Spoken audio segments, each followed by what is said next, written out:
Hello and welcome to another exciting episode of Orc Rogues. Today we're going to talk about Power Rangers.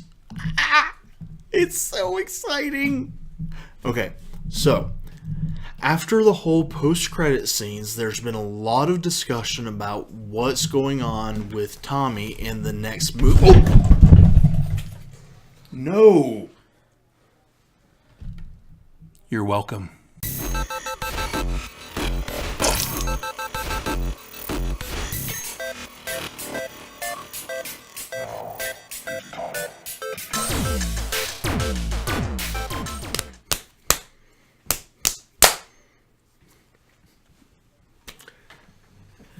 Hello and welcome to another episode of Orc Rogues, where we bring to you everything nerdy, geeky, and just plain fun. My name's Derek Trent. And my name is Thomas Fellows. And today we're bringing you a pretty special episode of Orc Rogues, something we've never done before, an entirely indie episode, where we cover nothing but indie games and, okay, the other one's not really a game. What would that be? Independent stuff. We'll go with that. Just plain fun. As a matter of fact, the one that I wasn't sure on is what we're starting on today. Yeah, this one's actually not a game. It's a tool online. Good word. Like, really complicated. Four letters. Really, right?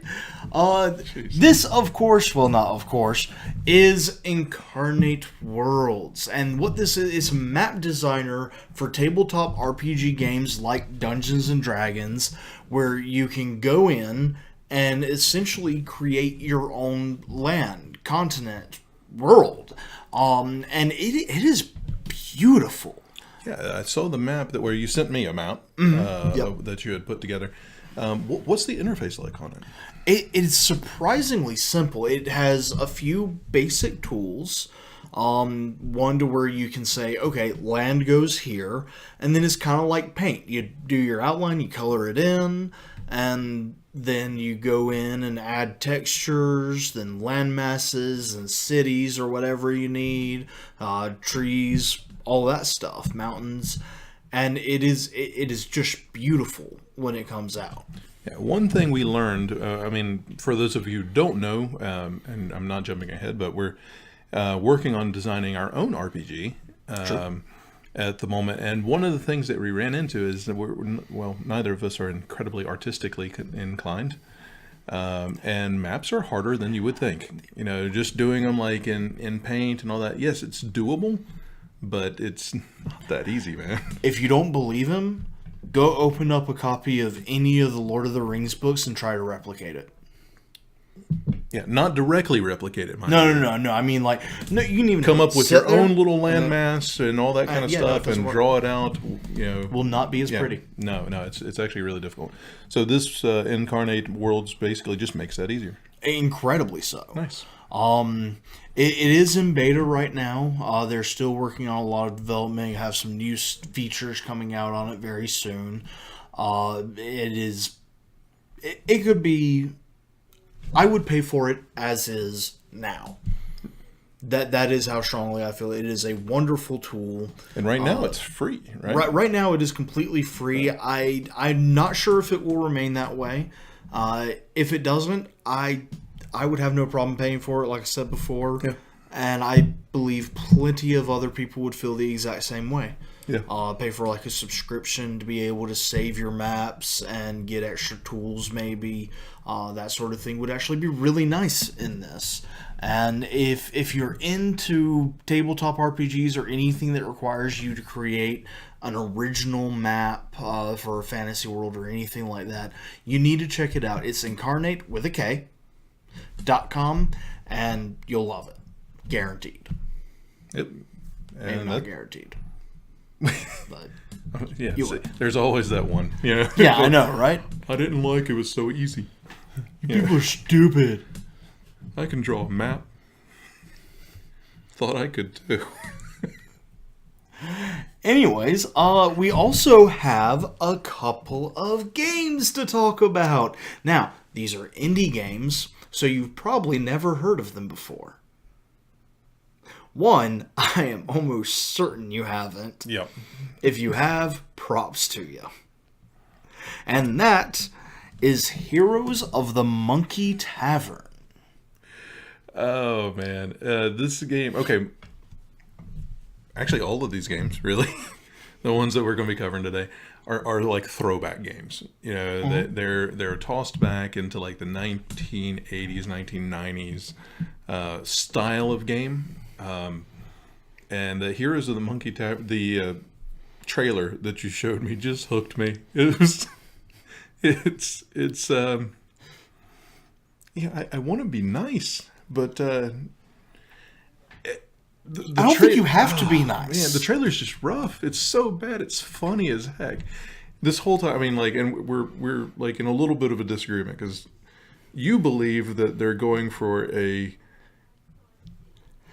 like they're trying to make it funny. Yeah, intentionally. And I don't. I which to me just makes it better, honestly. But I like, what was the thing in the trailer? This was the tagline that they had going. Everything was fine in the Monkey Tavern, and then it wasn't. Like, it couldn't go into, but that's when the murder started. Yeah, No. This is pretty much the plot. And then it wasn't. And then the voice acting just, I mean, I've heard worse. I have heard worse. Well, I mean, but it was pretty bad. I've seen Hayden Christensen in Star Wars, so that's fair.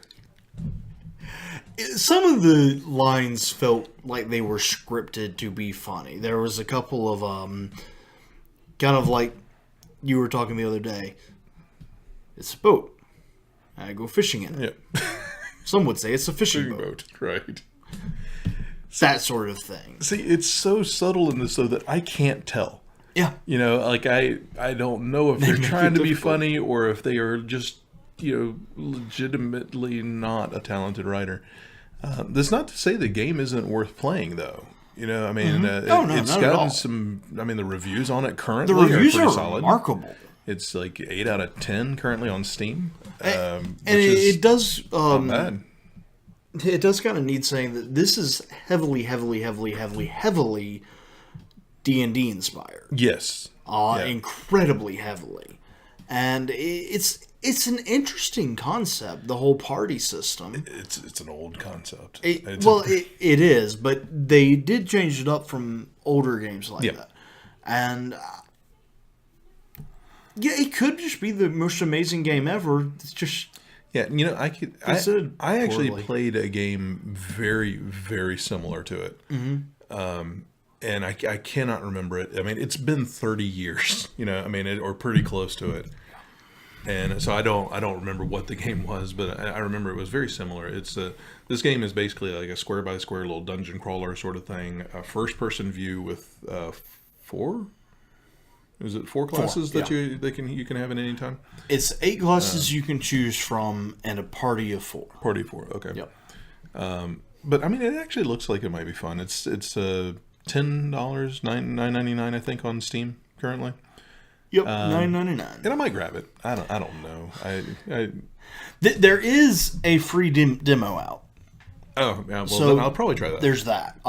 Certainly go try it, and I'm going to have to try it myself. Yeah, I mean, it's a very specific kind of game. I mean, like, if you look at it, you'll kind of know if this is a game for you or not. You know, it's not an action-y game. There is some action in it, but it's not like a, you know, hack and slash or shoot 'em up, or, you know, it's not a first-person shooter by any stretch. You know, so if that's what you're looking for, then this is not for you. But yeah, it should. I mean, it looks like it might be fun. Oh yeah. They do say it's very short, though. I think that's about the end. Yeah, most people are saying gameplay is about 5 hours. But overall, it's got stupidly good reviews. So we're gonna have to check it out, see what we think. It has 2 hours of intense music. 2 hours of intense music. That is a main feature of this game. And actually, in some of the reviews I read on it, people were very complimentary. Yeah, the music, actually, what we heard on there, if that's the music in the game, then yeah, it's not bad. It's not bad at all. What was the other thing? Static? I can't remember. Static? It was like static real-time combat. I don't even have words for that. So anyways, Let's just move we on. we saw another actually indie game trailer. This one was funded on Kickstarter, and some of you may have heard of the creator. I actually had, and the gentleman that created this game is none other than Ron Gilbert. If you don't know who Ron Gilbert is, he is the person who created Monkey Island 2, and Manic Mansion, I believe. Manic Mansion, yeah. Which are all great games. I know at least the Monkey Island games are owned by LucasArts. Yep. And now Disney? Maybe. Is that right?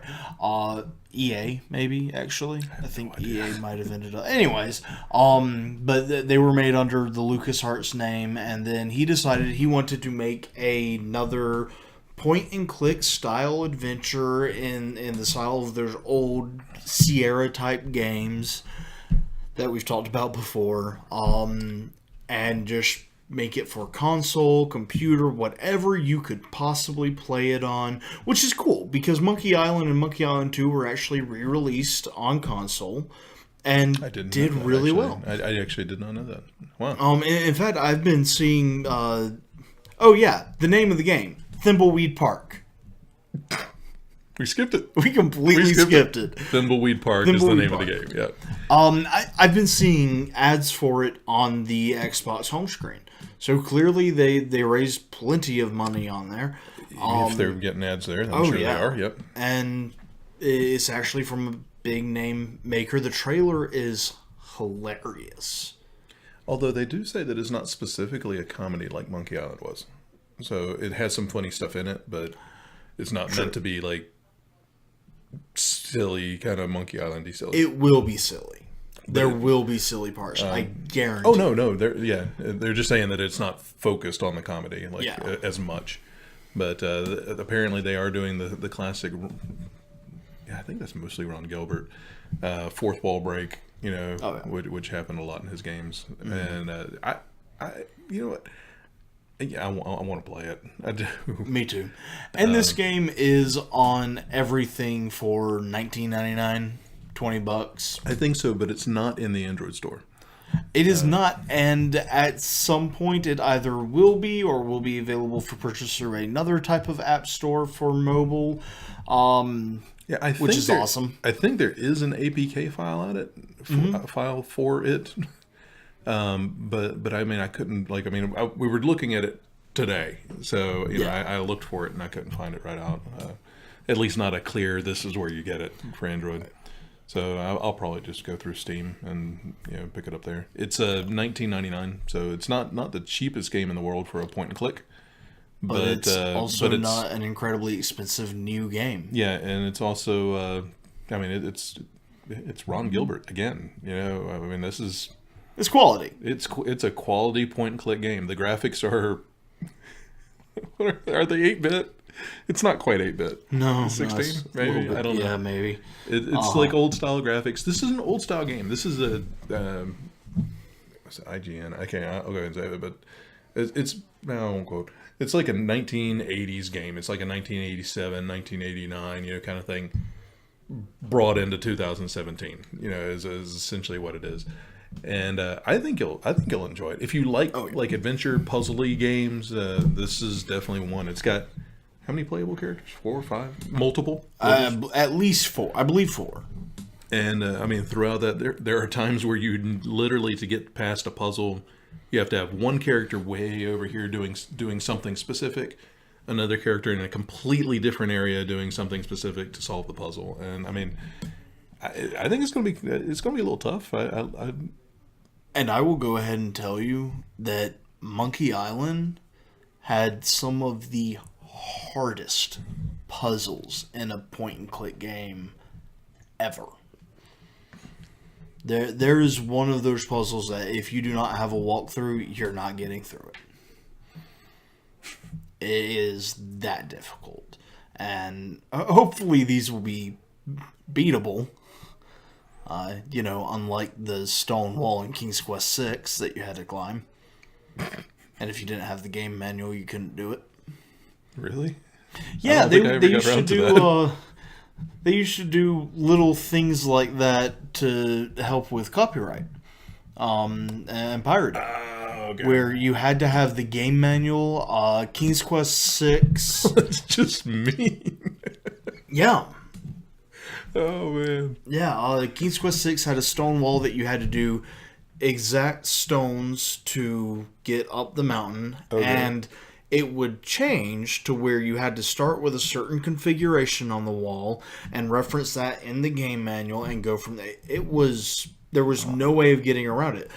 Space Quest V had a coordinate system in it that you had to have the game manual for. Oh wow.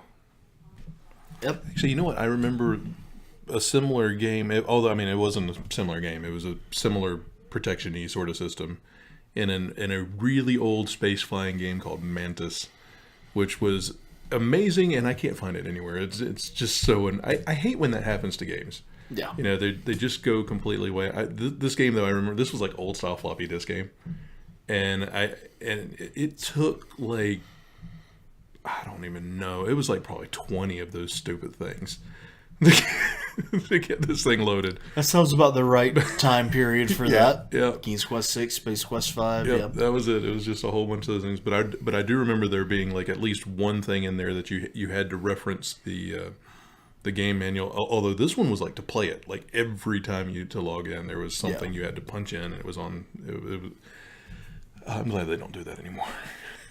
Yeah, me too. So, anyways, we do have one more fun thing to talk about. Erpig! It's a thing. It will soon be a thing. Like several people on there like, for everyone. Erpig? What's Erpig? Well, Erpig is going to be the show that we do on the channel here, where we play a tabletop RPG with several of our friends that we have essentially created from the ground up. Yep. And it is in a completely original world that, of course, is never completely original because, fantasy. And we're getting there, though. We're getting to where it may not be totally original, but it's very much so. I mean, we're all new creatures, all new, things like that. So I mean, yeah, it's not cookie cutter like at all. And it's really been a lot of fun recently. We've been playtesting it for a bit now. The last playtest we did went phenomenally. It really did. It was a lot of fun, man. Just a lot of fun. Hopefully we will at some point revisit some of what happened during the last playtest. We fought an enemy. And I'm not going to give anything away, but it bounced. Yep. And it was amazing. Yep, it was a completely unique encounter. Completely unique. Also, too, just to give you a little heads up on combat system, which we're still kind of tweaking a little bit, I think. But it is, to my knowledge, a fairly unique combat system. It's I don't think anyone else has it's going to go like really this. well on screen. What we've done is streamlined it a whole lot. So we do still have dice. We do still roll to see whether we hit or not, or how much. But the great majority of how things are going here is just how we tell a story, and how Thomas, who is going to be the DM, I think. GM? Game Master. Oh, Game Master, sorry. Is going to be that's true. There's really no dungeons there. So he's going to be the Game Master. So it's going to depend on how he interacts with us, really more than anything, and really allows us to be able to role play and be extremely descriptive. It's going to be how we tell a story and how he tells a story. And it is very RP based. It is very description based. It's going to be a lot of fun. I can't wait to have this out here for everybody to see, because it has been building for a good while now, and I'm I'm about done holding this in. This is going to be explosive. Explosive? Yeah. That's the adjective. Yeah, it's going to be it's going to start quietly, but it's going to slay. It's going to be silent but deadly. I can't do it anymore. I really should have seen that coming. You really should have. Anyways, that is about all we have time for today. If you enjoyed the video, be sure to leave a like. If you have any ideas of stuff you'd like to see us do in the future, like if you would like to see more of these indie type reviews, be sure to leave those in the comments. And as always, click the link right below where I'm sitting. It has our name on it to find our other videos from the past, all of which have great information and hopefully are incredibly entertaining. But until next time, we are Orc Rogues.